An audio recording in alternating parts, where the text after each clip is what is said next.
Right, guys, so these puppies here are just 8 weeks old, yeah?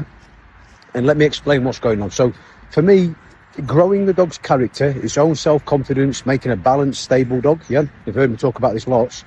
Starts at this age, not increasing anything, just balancing everything, right? So what does that mean? I'm not using food drive, I've got nothing on me. This is just the dog's desire to follow what they perceive as strength and structure.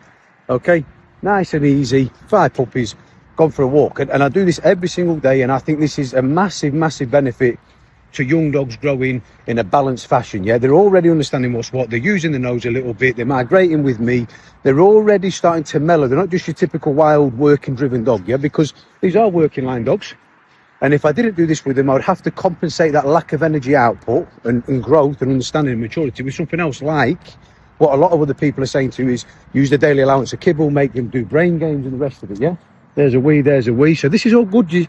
This is just natural Mother Nature doing its thing. I don't need to actually influence anything at the moment. All I want to do at the minute is grow the puppy. Grow the puppy in a healthy way. And let me be straight as well. I am putting rules here. There is rules here already, right? Because anybody that's had a working line litter or has a working puppy of any breed, the drives are naturally a little bit higher. Once they get a little bit excited, they're going to nip, right? And you'll see the odd hole in my trousers, yeah? But I don't tolerate it. I'm not a fan of just letting the dog rag on me. I don't need a dog to bite me and not take all this in, because in my head, this is more characteristical growth, more intelligence the puppy's going to create by using its nose, lowering down them drive sets a little bit and exploring and learn about the environment it's in rather than ragging on my leg the whole walk. So I will correct that. I don't want that. And that's where I actually start. So I'm not just going to check a dog for no reason.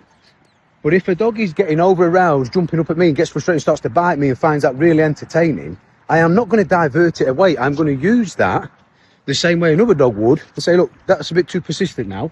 You need to make a reduction there for me. And what will happen is you'll see the dog ends up doing this, acting like a normal dog, even at such a young age, yeah?